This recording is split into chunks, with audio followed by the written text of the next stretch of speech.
city. I did it for the love. I did it for the people. I did it for us. Back on this rap-ish, I ain't even broke a sweat, homie, this practice. Pondering my next move, staring at my track list, hope I ain't miss my window. Praying like a Baptist, Seattle's own. Tired of this Game of Thrones. They made a list of the best rappers, and guess who wasn't on? While the disrespect continues, I'm steady packing these venues. Guess if you ain't at the table, you on the menu. And I'm that spitter, baby. They don't want you to see, but everybody's out to Capitol Hill's rocking with me. Boys smoke the trays and ponder getting their life together. I'm comfortable with my role, so I'm like, whatever. Me? I ain't got a job, but I work hard. And you don't work hard, but you got a job. The irony is I'm judged while you feel the applause. I'm slept on, that's why I had to set this alarm. My dudes is armed, I'm armed with this arm charm. Body banging like she got that cream from Barry Bonds.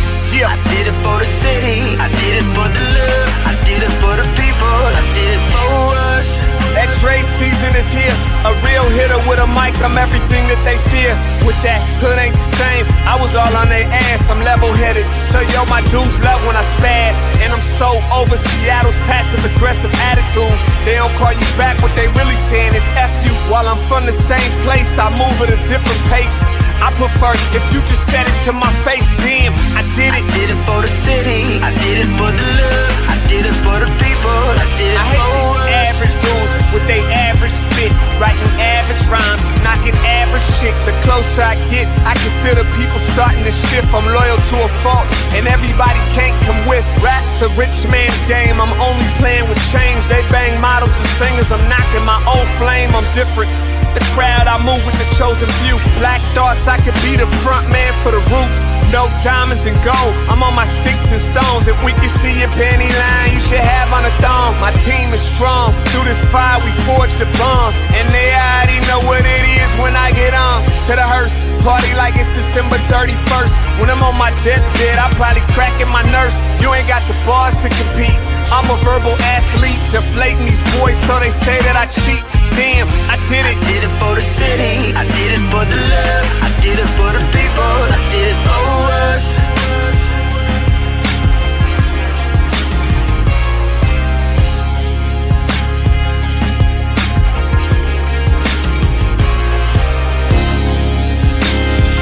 Yeah.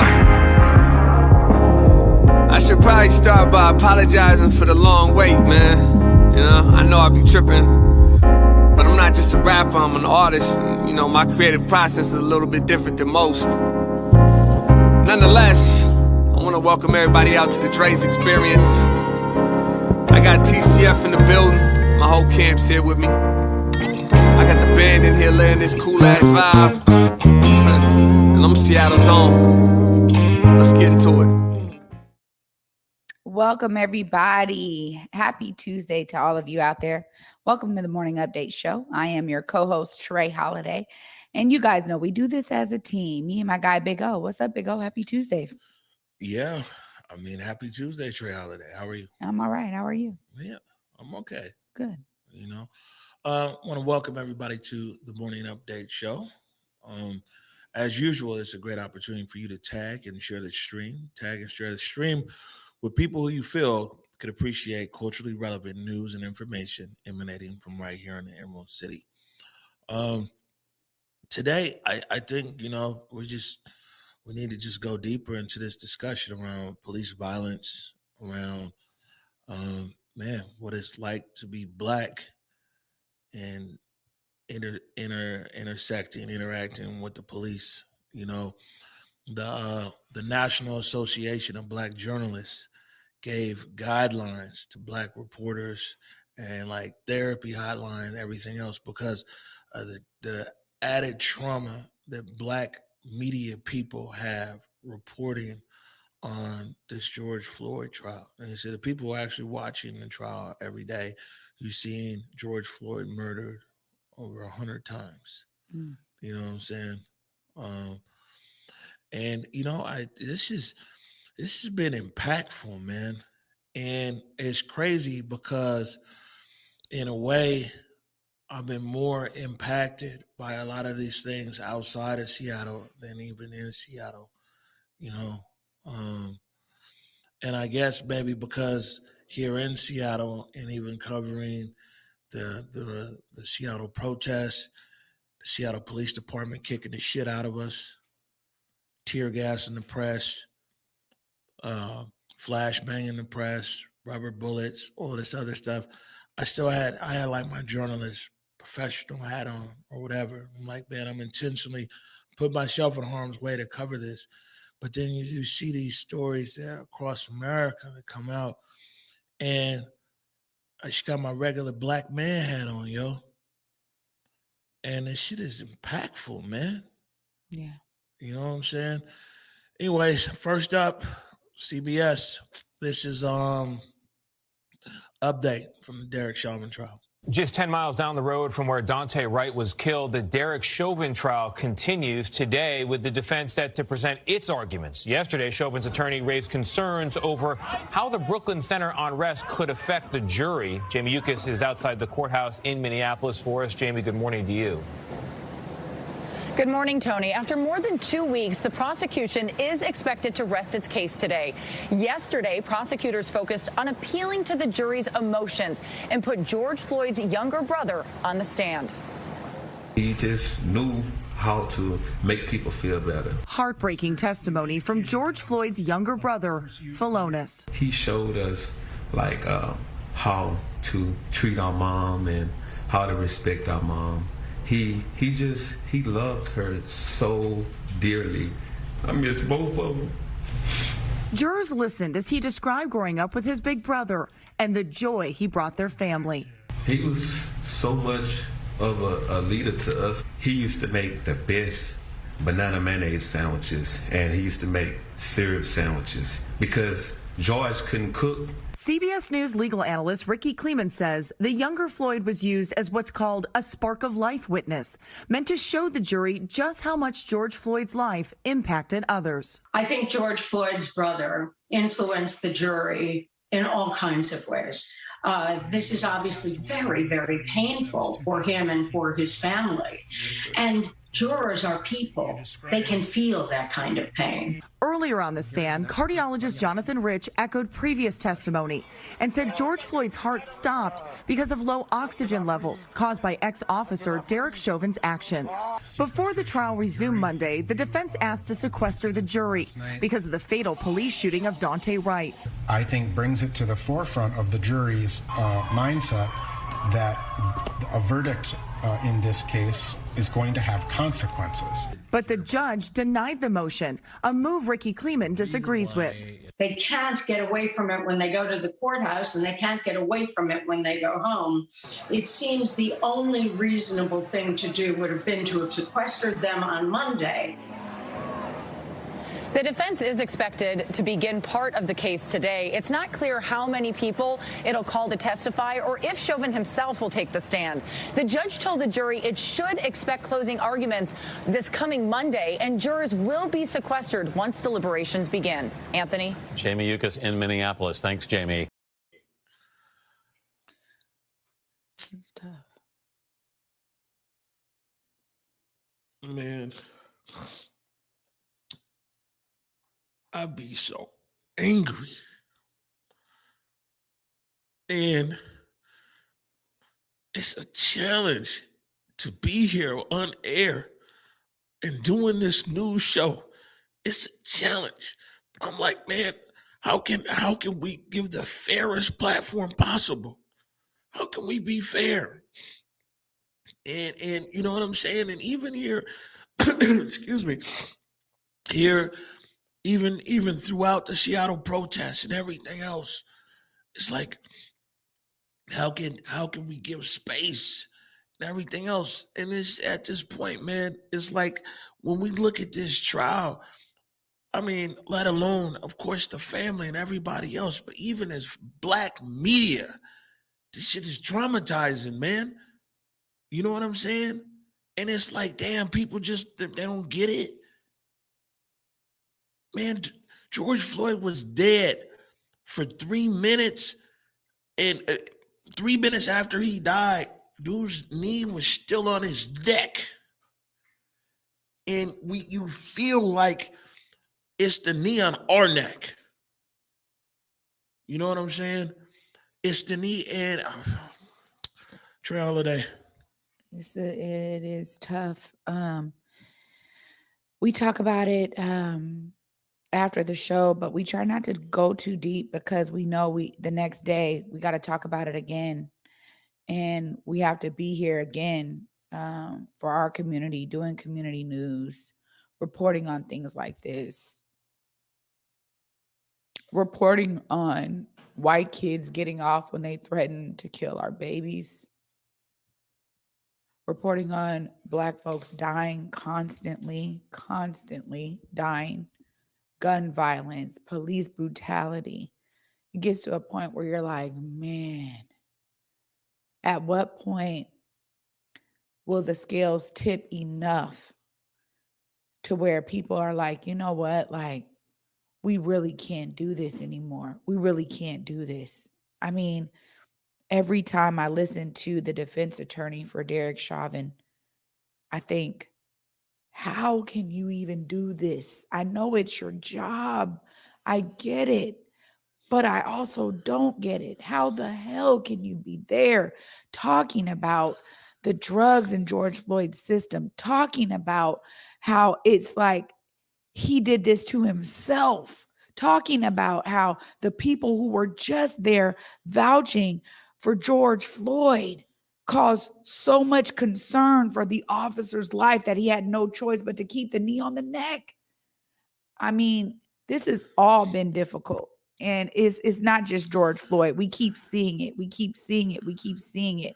I think about almost every death that we have experienced through the public, that we have seen in terms of police. Now we got Daunte Wright because she thought she was pulling her taser. And I'm like, does the taser and the gun feel the same? I mean, I'm just mind blown by all of this. Oh, you know, the thing is, Trey Holiday, that it's crazy because the defense attorney, like, man, it ain't a job I would have ever took. But, you know, that one person, that one guy doing like his job, right? I don't agree with his tactics, but it's all the millions of other people in America. You see what I'm saying? The very same people, Trey Holiday, they will sit there and tell you that those were just patriots there at that insurrection on January 6th. Oh, those were just, you know, patriots. People loved America, you know, are the same people. So they'll humanize that criminal activity there, but they'll dehumanize George Floyd. The same thing happening here with Daunte Wright. They're like, you know, said, well, he had a misdemeanor warrant for marijuana. It's crazy. Look at our country. It wouldn't even probably been a warrant here in the state of Washington, but a misdemeanor warrant, you know. And so now here goes the spiral down to say X, Y, and Z about this young man. You know what I'm saying? Please play clip number 2. With the growing outrage over the death of Daunte Wright in Brooklyn Center, Minnesota, for 2 nights in a row, there have been clashes between police and protesters demanding justice for Wright, who was shot and killed by a police officer during a traffic stop. Newly released body cam footage shows what unfolded. Police say the officer involved meant to reach for her taser, and they're calling it an accident. Omar Villafranca is in Brooklyn Center, Minnesota for us. Omar, good morning to you. We've been tracking the pictures overnight. What's it like there this morning? Well, good morning. It's quiet now, but police and National Guard are still here after another night of protests where about 40 people were arrested. We also now know a name, the officer who shot Wright. Her name is Kim Potter. She's a 26-year veteran of the police department, and the police chief is telling us that when she meant to grab her taser, but instead she grabbed her handgun. My heart is literally broken into 1,000 pieces, and I can never get that back because of a mistake, because of an accident. At a vigil for her son, Daunte Wright's mother remembered him as a funny and playful father. Those tributes echoed by China Whitaker, the mother of Wright's son, Daunte Jr. I didn't get to say goodbye to him. And just to see him again. As darkness fell on Brooklyn Center, clashes between protesters and police continued outside their headquarters. You are in violation of curfew. The unrest followed the release of body cam video showing the moments leading up to Wright's death. After pulling Wright over for an expired registration tag, officers learned he had an outstanding warrant stemming from 2 misdemeanor charges. When the officers tried to handcuff Wright, he struggled to get back in his car. That's Officer Kim Potter yelling she will tase Wright.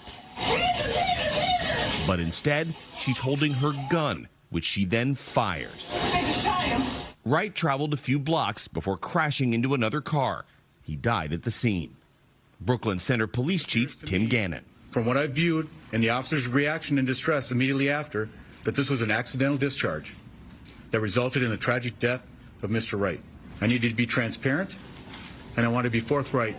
Officer Potter has been placed on administrative leave, but some people are calling for her badge, including Mayor Mike Elliott. We cannot afford to make mistakes that lead to the loss of life of other people in our profession. President Biden chimed in yesterday and is urging protesters to remain calm and peaceful. And keep in mind, this is all happening just a few miles from where the trial of former police officer Derrick Chauvin is facing murder charges for the killing of George Floyd. And we also learned that the Wright family and the Floyd family are going to have a joint press conference later on this afternoon. Anthony? Omar, you mentioned that Officer Kim Potter is a 26-year veteran of the force. What else do we know about her? Well, as we mentioned, 26-year veteran of the force, and the Star Tribune is also reporting that she has been a police union boss. And another thing, too, is that she was a training officer and was training another officer that day. So one of the big questions that remains is, as a training officer, how could she not tell the difference between a heavy loaded handgun and a much lighter taser? Well, that is the question, Omar. Thank you very much. Yeah, I'm tired of us always being an accident. We're always the mistake. You know what I'm saying? And somehow, I mean, I be trying, people watch the morning update show. I really be trying to keep things apples to apples and oranges to oranges, man.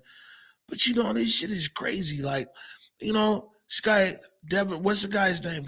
Killed 9 people at the church in South Carolina. Yeah. Walked out just in Colorado the other day.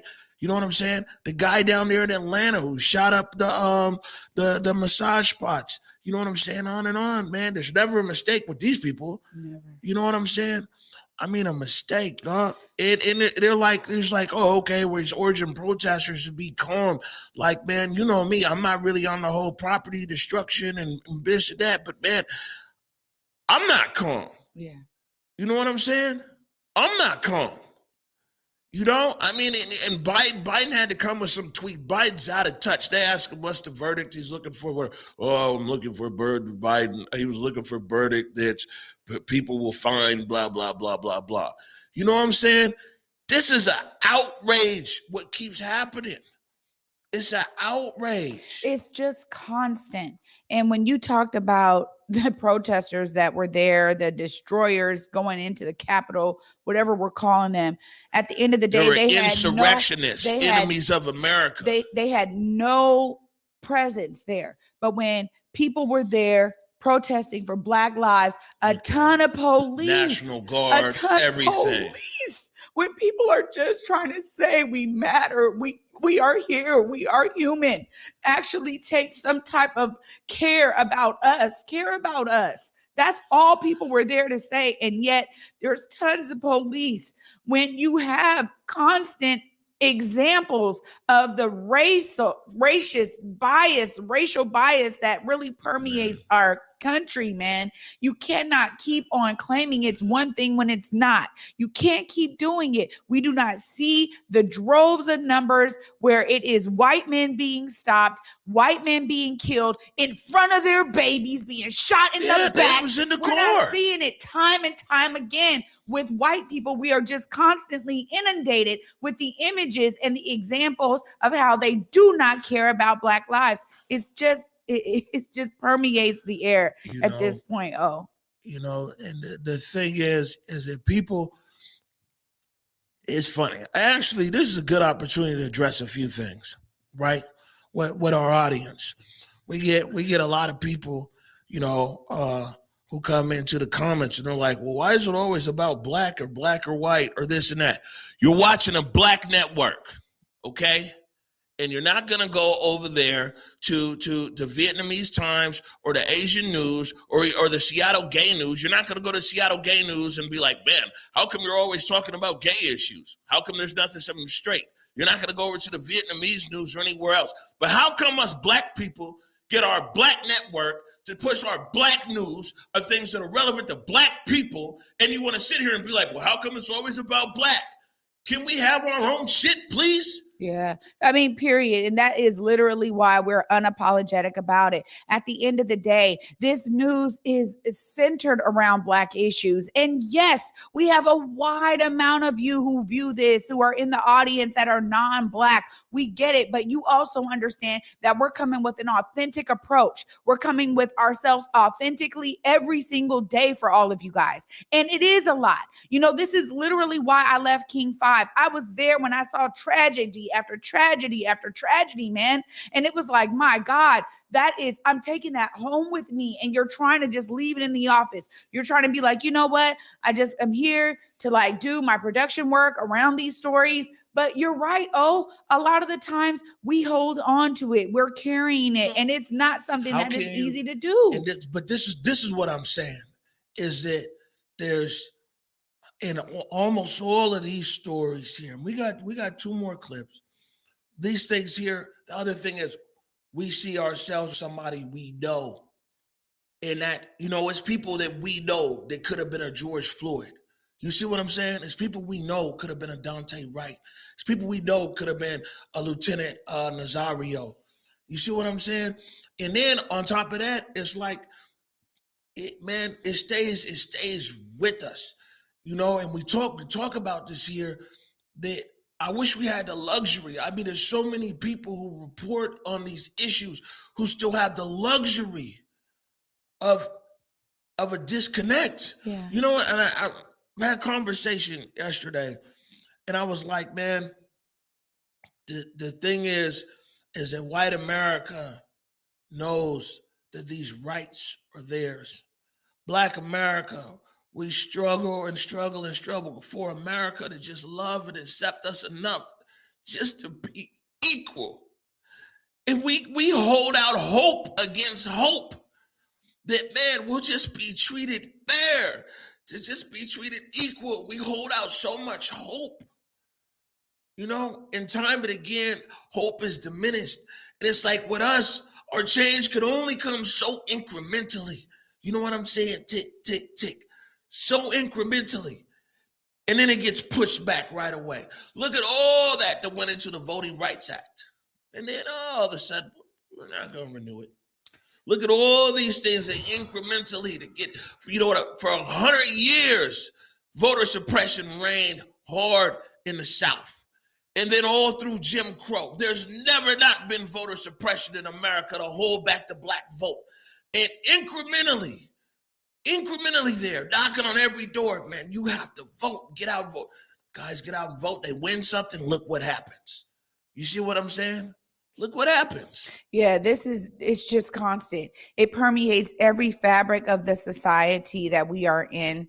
And oftentimes for me, I'm always like, you know what? Let me keep my peace. Let me keep my composure. Let me hold on to what is naturally there, which is my peace.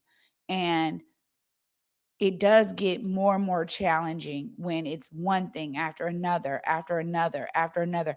And I'm telling you, we've seen way too many examples of what we know to be status quo, which is always against us, no matter what. No matter how good a police officer thinks they are, how well they seem to be trained. Here she was training another officer. Here she was training another young officer and still had some era of doubt around, this is a heavy thing in my hand. Can I look down? Even if she would have done that, I mean, we can see on the body cam footage, we can see that that's a gun. Guns and tasers are not the same shape. They're not the same thing. This is why I'm like, how does this happen? And how can they say, you know, you could have said taser all day long. You can't tell me you didn't know you were holding your gun. And then immediately they're like, oh no, I just shot him. I mean, that was the distraught nature that was going to bring Daunte's life back for his family. Yeah, and you know, fundamentally what a problem is, there's so many people in America that just want to make black people wrong. Yeah. You see what I'm saying? Like me, I went to historically black college down in North Carolina. I got lots of friends. They graduated from college there. I got 2 friends that are sheriffs down there in counties of North Carolina. They're police officers and everything else. I know lots of police. You know what I'm saying? Especially down south. And especially multi-generation. My family been down there, from way back when. Lots of people, law enforcement. And you know what? People, and this is the thing is, people would much rather say that all these black people are wrong than to be able to say that the police could act differently. You know, something came out here in Seattle, and a lot of it was skipped over and everything else. But the Office of Professional Accountability, the OPA, the one thing they did sustain was that on June 1st, when they threw the tear gas, that was sustained. They were like, you're not supposed to just tear gas people. Mm-hmm. See, I mean, police, they mess up. But you got a whole group of people out there, whatever the police said, that it must be right, that it must be this, it must be that. Even the police admitted. And actually, the chief of police and that officer there resigned this morning. They resigned probably like 15, 20 minutes ago. Mm. So, you know what I'm saying? They resigned from the position. And you saw the chief yesterday crying. He was sitting there crying. You know, and I mean, another thing here is just real interesting. Is that when all this was there in the neighborhood, you know what I'm saying, and a crowd had drawn there, the first thing that the police did was send in the officers with tactical gear. Yeah. And that police chief was talking about he's a leader. Why don't you lead your ass up there in front in your dress blues? I mean, that's what I'm saying. The next time if there's another Western barricade, instead of getting the state police in here, fire off at people, it'd be so good to see Chief Diaz out there in his blues. Yeah. You know what I'm saying? You want to talk to people, let's talk. You want to de-escalate, let's de-escalate. So watching that, it was people's mamas out there de-escalating because the police ain't know how to do it. Well, there we go again. Oh, that's what I'm talking about when we're talking about how they can take different measures. We mentioned this when we were talking about the Tacoma sheriff that ran through the crowd of people. At the end of the day, you could have got on your bullhorn. You could have talked them down, said, look, guys, we understand that you guys are out here. I need you guys to move, you know, so that I can get through. Have a conversation with people. This is what we're talking about. There's always different measures, but here we are. We sit here and we report on stories for all of you guys out there that really showcase racial bias time and time again. When we see a sheriff being able to call and get 42 police officers because a black man is trying to deliver papers. This is what we're up against every single day as black folks. You can't, look at this guy, the guy in Tacoma. You can't deliver newspaper while black. You know what I'm saying? You get the sheriff. Who puts in an emergency call. Claiming his life was on the line. Out there working, delivering newspaper. But you know what? This is number 4, oh yeah. You know what? In Los Angeles, you can't even take out the trash while black.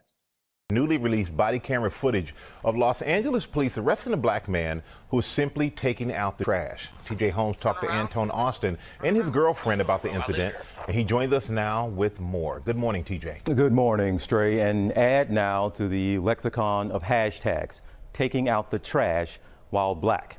We're about to show you video of an incident that took place nearly 2 years ago, but we're only seeing it now as part of a racial profiling lawsuit against the LAPD. Many parts of this you will find disturbing and chilling to hear police admit as they're arresting this man that we don't know who we're looking for. You're hearing the desperate screams of Antone Austin, a black man who was simply taking out his trash when 2 Los Angeles police officers approached to arrest him. This newly released body cam footage shows part of the disturbing incident from May of 2019. The LAPD was responding to a domestic violence call. But police spot Austin from their vehicle taking out his trash and listen as they decide to approach him.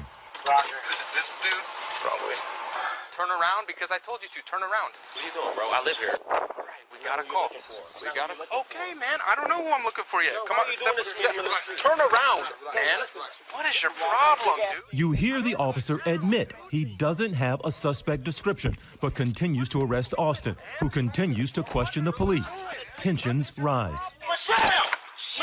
Dude, what are you doing? Austin yells for help. His girlfriend says she heard Austin's screams from the shower and rushed outside, trying to intervene, and ends up in the struggle and is disrobed in the process. Stop! Both were arrested. The couple is now suing the city of Los Angeles. What was your reaction once you went back and actually saw it all play out and you got to actually hear the officers in the car before they got out? In your mind, you want to say to yourself, the first thing, this happened because I'm black. And then you won't want to be that petty. You don't want to be that small. You don't want to really believe that people's thinking is really that on that low of a scale, right? And then when you watch the footage and you hear the guy in the car, like the girl in the 911 call told them to go to a restaurant that was 3 blocks away from my house. Austin's neighbor, who made that initial 911 call about her ex-boyfriend, did not give a description of him to the dispatcher. That neighbor can be seen in the video telling the officers Austin was not the man she called about, but they continue with the arrest. The attorney for Austin calls this a clear case of racial profiling. Police should not roll up and immediately think that this person is a criminal. And unfortunately, that's exactly what LAPD did. Neither Los Angeles police nor city attorneys are commenting to ABC News. Austin fought for the release of this footage and says he's relieved the public now gets to see what he went through. It's crazy that they can just convict you when they're supposed to be there to as mediator, there to serve, protect, find out what's going on. That they, in their minds, are the judge and the jury, and they're going to convict you on the spot based off what you look like. It's really eye-opening, It changed the way I look at a lot of things. The city of Los Angeles did fight the release of that video, saying it would have a chilling effect on police investigations down the road, and it was against policy anyway. Now, Tone and his girlfriend have since moved from that neighborhood. They are seeking $3 million in damages, but they also simply want an apology, which they have not got. And guys, one other thing, their attorney says that the suspect the police were actually after was a white male. Are you serious? We could start with an apology, which the citizens of Seattle still ain't never got for getting tear gassed. But anyways, onto the story here. He was just taking out his trash. You know what I'm saying? Oh my God. And the LAPD fought so hard. They ain't want, like they said, they ain't want to release the tape.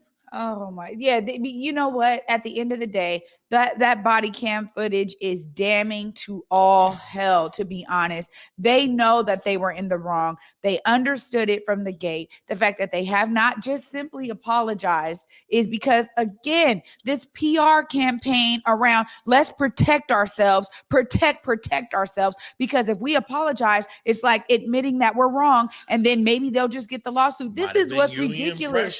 This is what's ridiculous. This is what we're talking about. Is that all of these systems that are set up are not for transparency. They're not really about community safety. They're not really about doing the work that they're setting out to do. Ultimately, there's so many layers of protection around the police. Here they are. We're just now seeing it almost 2 years later. And if he had been pressured enough to stop fighting for this, to stop asking for the footage, none of us would even see this or know about this case in general. We wouldn't. And most people probably wouldn't believe him. Hey, bro, you must have done something, man. I mean, the police just ain't going to arrest you if you ain't done nothing. No, I didn't do anything. I was just taking out my trash. Why are you lying, dog? You had to been doing it. Would nobody believe him? No. And the thing is there, as they're pulling up to him and they say, this guy, this dude. And then they're just like, probably. Yeah.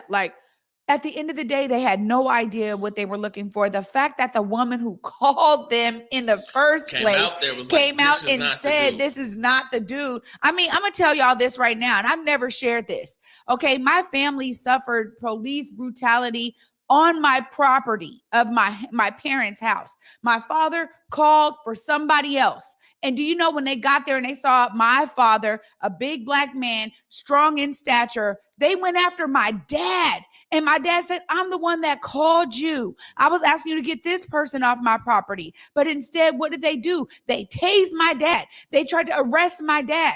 That's exactly what happened. So the truth is that, so many of us, Omari has shared how he was physically beaten, him and his brothers beaten by the police, laughing, making jokes, being straight bullies toward these young guys as they were teenagers and young men because they were black. Looked like they was doing something wrong. At the end of the day, man, we suffer this stuff for real, man. This is our lived experience here in America, bruh. Yeah. And so you cue up number 3. And so, they say George Floyd said that he was on drugs. This Daunte Wright, 2 misdemeanor warrants. This brother here was just taking out his trash. But damn, what if you really are an American patriot? One of the police officers involved in a controversial traffic stop of a black and Latino Army officer in December has been fired. Body camera footage shows Windsor, Virginia police officers Joe Gutierrez and Daniel Crocker pointing their guns at Army Second Lieutenant Caron Nazario before Gutierrez pepper sprays him. Lieutenant Nazario was released without being charged, and he is now suing both officers. CBS News correspondent Christina Raffini has the story. What's going on? How many occupants are in your vehicle? It's only myself. Why are your weapons drawn? What's going on? The door slowly and step out. Get out! Get out the car. Get out now! I have not committed any crime. In body camera and cell phone video, Army Second Lieutenant Caron Nazario, still in his uniform, holds his hands out the window of his new car, while 2 Windsor, Virginia police officers, guns drawn, order him to get out. I'm honestly afraid to get out. Can I? Yeah, you should be. Get out of the car now. Get out of the car. Get your hands off me, please. Get your hands off me. You know what? Get your hands off me. Get your hands off me. I didn't do anything.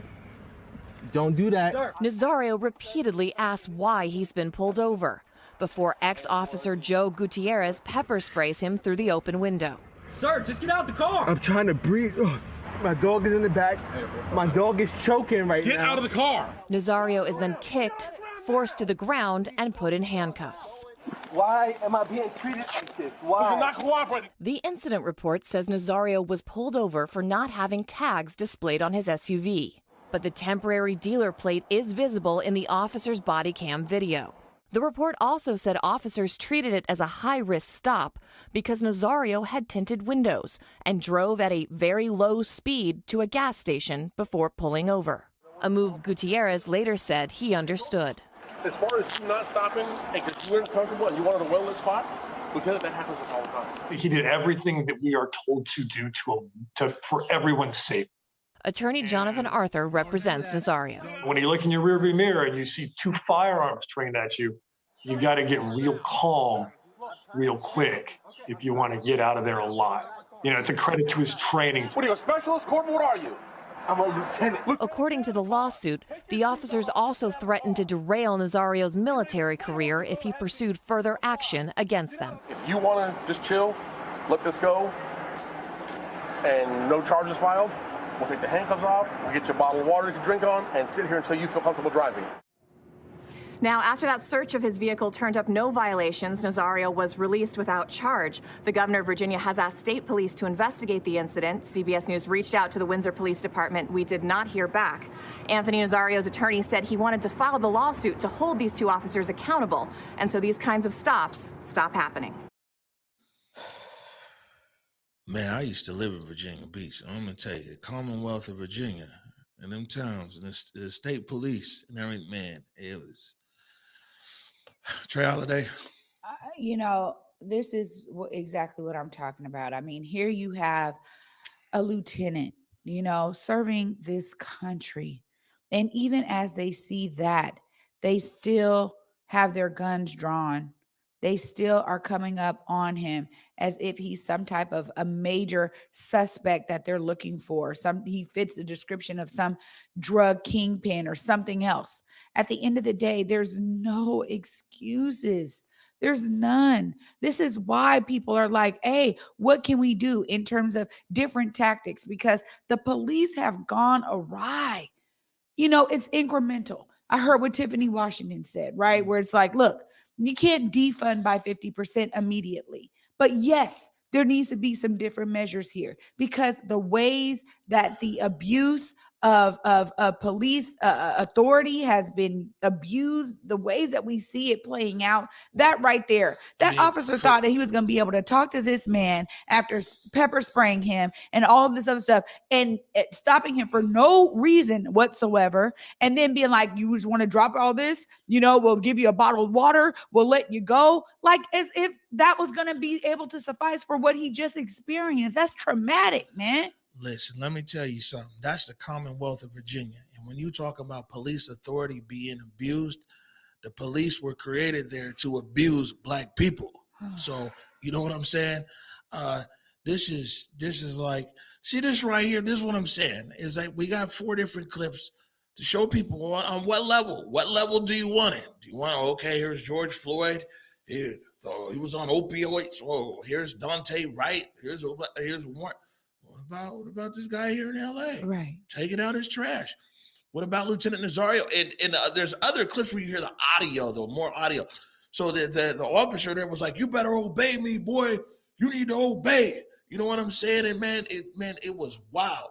You know what I'm saying? And this dude, this is the guy you really want to be with when it goes down, because he's cool as a fan. And that's the whole thing, though. You know, these are these talks. We talk about the talk. I'm gonna give you the talk. Yes. Every day. There's very few Black people I've ever run into in America. There's somebody, their parents or somebody ain't give them that talk. Police pull up. Make sure you keep your hands visible. And see, this is another thing that happened right here, was you had conflicting messages. There was one officer saying, "Let me see your hands," and another one saying, "Get out the car." You know what I'm saying? There was one, "Let me see your hands." Another one, "Let me get out the car." Now, people that follow the city of Seattle, they ended up settling this case with the Che Taylor estate. But that was a big thing there, is because you had conflicting directions from the armed officers. You know what I'm saying? One of them was like, put your hands up. The other ones get on the ground. And then Che Taylor gets shot. And man, they really felt that couldn't be reconciled in court. They ended up settling the case. Yeah. So you see this guy here, and how many times, and I'm going to tell you, that's another thing too. You don't never, if you see a lit space somewhere down there, Virginia, North Carolina, like I said, I went to school down some of Northern back roads. That's one of the things. But if you could make it to a gas station, to a lit area or something, do that. Yeah. You know what I'm saying? He put on his signals, his blinkers to indicate that he sees the officer there, and he's going forward to a lit location. And you see the approach. I'd be wondering, how do police be so scared of everyday people? Yeah. You know what I'm saying? It's like it's the wrong profession to be in. You see all this aggro, this and that. It's like, come on, man. You know what I'm saying? Yeah. And we get the aggression. Yeah, you know, literally, as you were just talking there about that talk, I'm thinking about my 15-year-old son who wants to start driving, right?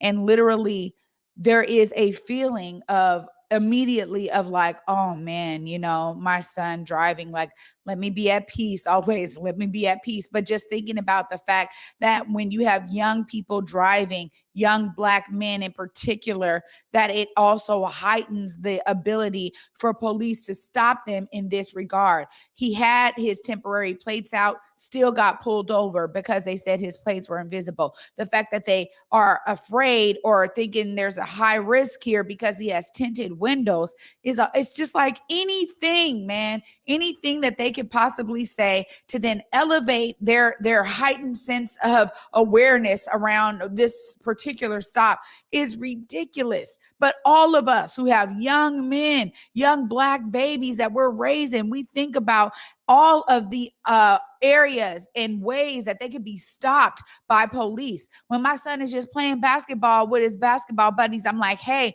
you be safe out here. Because if you guys are walking to the store in a crew, you know, who knows? The police may think you guys are doing something else and they want to pull you over. You guys got to be careful when you guys go into the store together. We don't want nobody to even think you're stealing, knowing that you're not shoplifters, none of you. But we don't want nobody to get the wrong idea about your presence in any place, because your presence in any place, especially when you're gathered, it causes attention. Your mama tell you, you go into the store, make sure your hands ain't in your pocket. That's Don't right. pick up anything that you're not going to buy. You know what I'm saying? Yes. I mean, it's all these things. You know, you get put over and stopped. Officer, I would like to go into my glove compartment here to be able to retrieve my items. You don't do no random movements in the car. Like this, it was crazy. It was years. And, you know, I gave my son the same talk that my mom and my dad gave to me. And, you know, because it's still so relevant and prevalent to today when we run-ins with the police. And, you know, man, I had to last night, I'll be honest with you, Trey Holiday. Last night, I was, I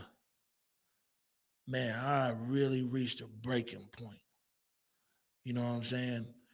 And it's like, because I'm one of them people. If people can't tell, I'm the eternal optimist. Like, oh man, well, we figure this out. How can we have conversation? How can we have communication? And all of this news impacting at one time, it's like people should understand. It's why we can't breathe.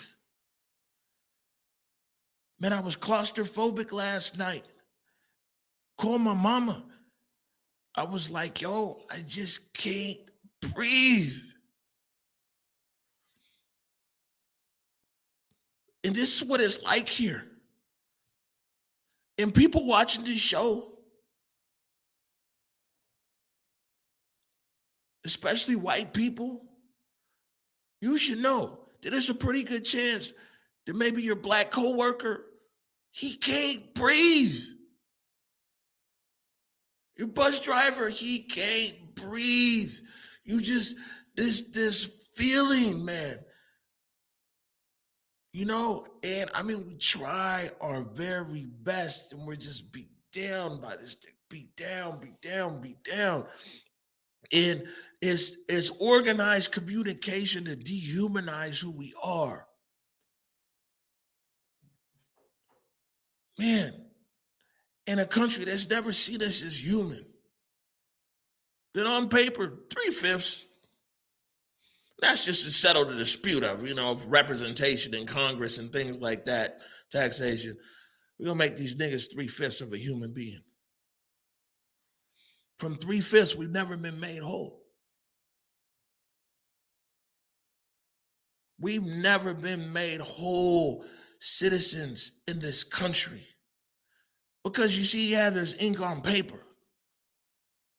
But ink on paper, you can't legislate people's heart condition.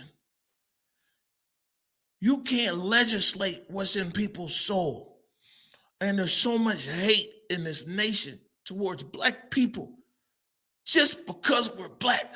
And people should know, you watch the Morning Update show. I'm not an exclusionary person. I'm not a this and that. I'm big on personal responsibility. I'm like, man, because we're going to do it anyway. You know what I'm saying? But I know, man, and you feel it. And more now, this hate, it comes to the surface here. And people talk, look what people are talking about. They're talking about, man, we just want you to know our lives matter. That's it. That our lives matter. And you know what's crazy? This is how much white America hates black people. That is, even when you say your life matters. Oh, well, these guys are terrible. All these things. I mean, it's like on Real Deal 1 year ago when Morning Update show. We wasn't with the Asian hate shit from jump. We are one of our first segments. We was down there in Chinatown like, this and we ain't with this. And even May 29th, the first day of the protest, when they was down there tearing up Chinatown, I was the only voice of reason who was down there like, hold up, man. What are you guys over here doing? You see what I'm saying?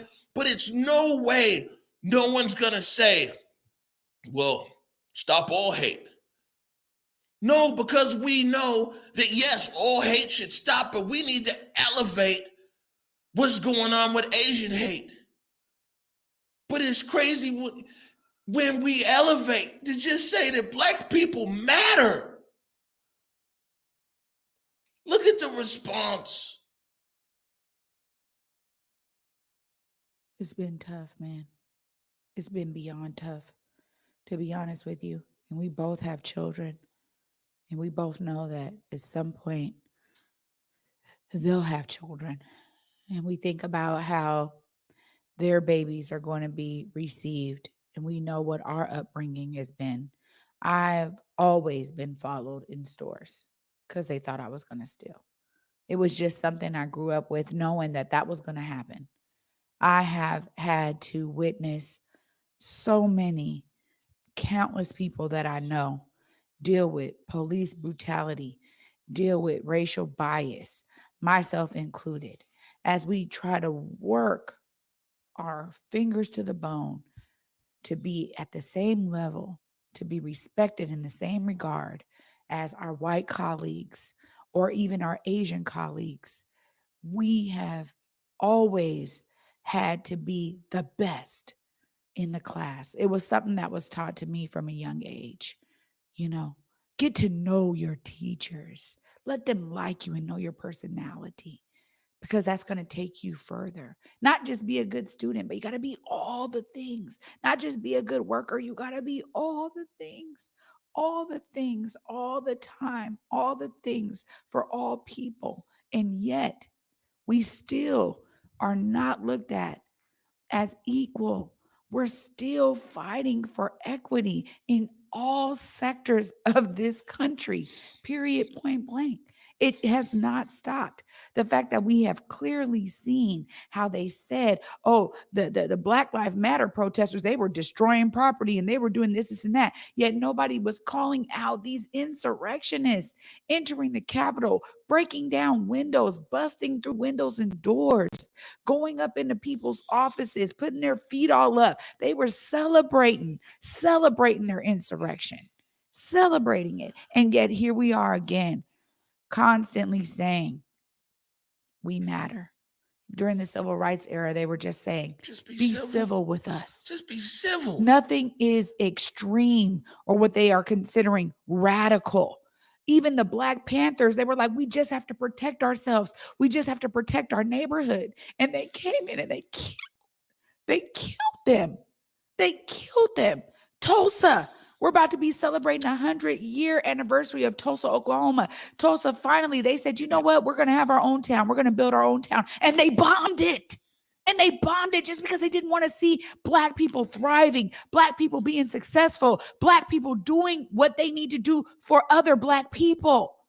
It's been a constant attack on us because we are Black here in this country. And you know, so much, a lot of the stuff. So that's what, so much stuff people can see on the face level, on the street level, interaction with the police, things like that. But you know, when you mentioned Tulsa, Oklahoma, and Black Wall Street, that was them guys going. They burned the town down, killed all those Black people, burned down the business district, right? And they killed a business district. It's for another show. But if you look at the history of transportation in America, so many Black business districts is exactly where they put the freeway through. You know what I'm saying? The U.S. interstate system. So, you know, whether it's them burning down the houses or putting a freeway right through, go there in North Carolina. These towns, you got a freeway right there, split up the Black community, split Black, business districts. I'll say this, Trey Holiday, is that, it's a challenge. I told my mom this morning, I was like, it's a lot. This is too much. You know what I'm saying? Like, I never wanted to be doing the news. Yeah. You know? Probably one reason is because, man, I feel too deeply. You know what I'm saying? It's like, man, this is a business for someone with thick skin. Never wanted to, we were just supposed to be on air for a few months. COVID update show. Here we are, a year into it and everything else. But man, it's just a lot, man. And it's a lot just being black guy. But then when it's like my responsibility to our viewers is to continuously report on these things. That's why I said National Association of Black Journalists was like, yo, this shit is traumatizing the black journalists. It's real. And I've been to stay above the fray. I've been isolating myself in a sense. But last night I stepped out my bubble and found out that it really ain't that much oxygen out there. And I know, like I said, that we can't breathe, man. Something's got to change. Something's got to change immediately, man. This is why, when we talk to all the people that come here, all these candidates for everything, we're always so specific about what are you going to do about the Black conditions, the conditions of Black people. Honestly, it's not just about the police. It is in every single sector of what is out there. We talk about being excluded from the port. We talked about being excluded from large procurement opportunities as Black business people. We talk about the fact that the education system specifically targets our students. And then here we are. We see it time after time. One research after another research that shows every single time Black folks on the bottom, Black folks at the bottom, Black students at the bottom, Black youth at the bottom.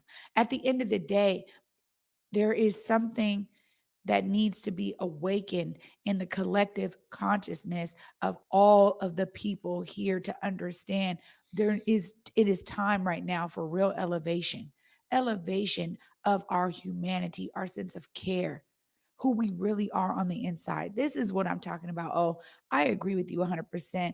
It's been very challenging for you and I to do this. Everybody in this country right now is watching the George Floyd murder over and over and over and over again. And it does not get any easier, period. No matter how many times you watch it, doesn't get any easier to deal with the fact that that Black man was dying before all of our eyes. Every time we see some type of shooting go wrong, this and this and that, we've seen it time and time again. We just showed you some examples right here today of how permeating this is for all of us, man. It really is. And the only way that we've been able to even sustain is by staying positive, keeping a positive disposition, staying peaceful, going to a real spiritual place, because that's the only way that I can get up and do this again the next day. And we love our audience. We love y'all so much for supporting us, being here with us every day, watching, tagging, sharing the stream, donating, everything. But we had to be real with you today. It has not been easy for either of us, period. I'll be honest with you, Trey. Man, I really don't want to do this anymore. I really think that, that there's a higher purpose. People got to realize there's like, before I came back home, there was programming, distribution. I used to do TV in like 43 countries. You know what I'm saying? Launched different TV stations and radio stations across the continent of Africa, launched a TV station in Abu Dhabi and in Dubai. Used to go to China and do satellite distribution deals and content deals and everything else. You know what I'm saying? And it's like, if the purpose here is to just be here and to report to our community what we already know, the details change, but the end result we know, then I mean that's not full use of my potential, of my talent. You know what I'm saying? I'm a positive person, man. I wake up every day positive, optimistic, ready to get after it. But man, this shit's a lot. I just be honest, you know? And I feel like, I really tried to do my part for this city. Reported on a lot of things in the fairest way that we could, you know? And I just don't know if that's what I want to continue to do. I'll be honest with you. I think that if that Horace Mann said that basically you should be ashamed to die if you haven't if you should be ashamed to die if you haven't scored a victory for humanity. It's not the exact words, but it's something very similar. We should be ashamed to die if we haven't scored a victory for humanity. And I just need to see if this is the highest victory, or if this is the highest way or the best way that I can serve humanity in this moment. And I'm just not sure of that anymore. Yeah. And rightfully so. Rightfully so. It has taken a real toll because we literally started just because we wanted to make sure that our community was informed about all of the resources around COVID. It was so much information. And, we were getting calls. Me and O personally were getting calls about, well, do you know about this or do you know about that? Lots of our elders, scrambling in community, trying to figure things out on their own. And it was a call for that. And since then, we reported on so much tragedy for our people, so much violence towards our people, so much hate.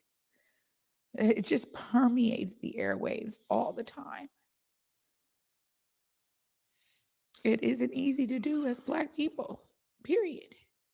Every Black journalist out there, I feel you when you talk about this being traumatic, when you talk about having trauma, experiencing levels of PTSD, because you go home at night and the clips run through your head. They run through your head when you're supposed to be with your family, be with your babies, cooking dinner. And you're just like, once again, another Black person gone. Once again, another Black person discriminated against. Once again, the Blackness of our skin makes us an immediate threat to police, to those who do not like us. We're constantly showing that and dealing with it. So I understand. This has been tough, you guys. Yeah. Anybody that's followed my media career, I've never been out front or never even wanted to be the person on camera. Radio is my love. The radio all over the world, but this isn't, and never really. Yeah, like I said, I think that there's a greater way for me to serve humanity and to score some victories for humanity than sitting here every day and we talk about these things that we see here. We'll see, but there's no joy, and all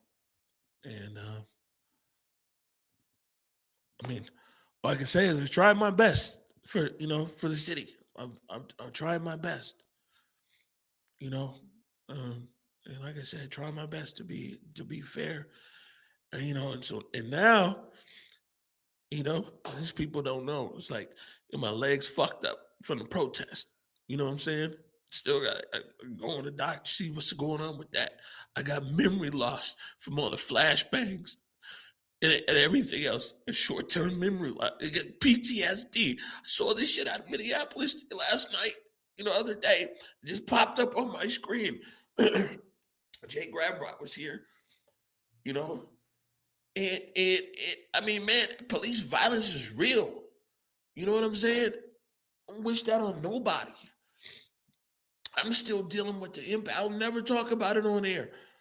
Still dealing with so many impacts of the Seattle protests. Physically, to my body. You know what I'm saying? I got some kind of burn in my eyes because contact lenses in, and some gas or spray they were using, and it burned under my lens and my eye. I got a scratch on my, man. It's crazy. Like we got our ass whooped. And these are the physical things. And then there's the mental things. You know?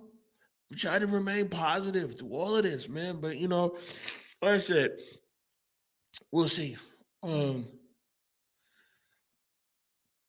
think sometimes it's just important. You know, people, we need to just have real conversations on how we feel. And, you know, for me, when I talk about, you know, find our humanity and our dignity and our integrity and who we are, man, those aren't just code words, man. I really believe that. I really want to find the best in humanity. I really want to do my part. And anyways, Trey Holiday. We'll have to find our way to continue to do our part. This is as transparent and as real as we may have ever been. And you guys have seen us deal with stuff on camera now for over a year. And the truth is yeah, you know, it gets tough. And, you know, for me, I got to say, as I said earlier, you know, I'm always going into a real deep spiritual zone to continue on, because the importance of the truth being out there and being reflected through Black perspectives, us being authentically ourselves, has kept me going. Because the truth of the matter is that we know it's not happening in many spaces, period, point blank. Black voice around all of the things that we see on major media streams is oftentimes left out. Unless you're maybe following a particular person on Twitter or Instagram or something, and maybe you're getting some of their reactions. Maybe you're watching reaction videos on YouTube, or you're trying to find it. But we have been very consistent to be authentically ourselves every time we see more and more and more disparity, more and more hate against Black people. We've just been open and honest about who we are every single day. And that's really what's kept me going out there, y'all. We're going to get out of here. You got anything to say, Trey? Nah, man, this has been a real transparent day. And we need more than ever, desperately need everybody to become part of the solution, because we can't continue on like this. As a country, this just is not right. We have to have real change. We have to have people that are voicing their concerns, not just being entertained all the time, y'all. Let's all unplug from the matrix together, collectively. Let's do something. Let's be about the change we want to see in the world. Let's not wait for somebody else to do it, some savior, some Messiah. But it's you. You're the savior. You're the Messiah. Please get out there and do something.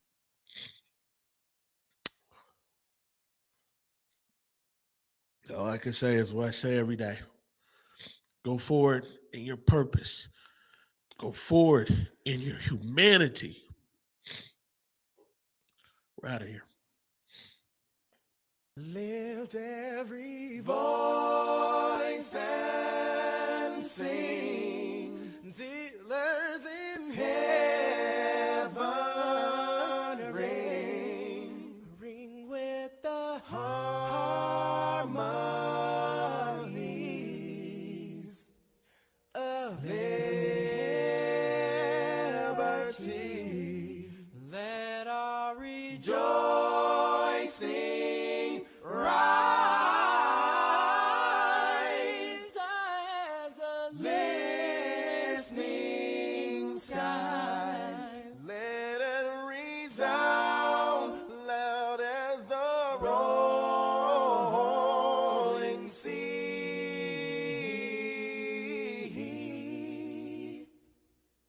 Sing a song full of the faith that the dark past has taught us. Sing a song full of the hope that the present has brought us.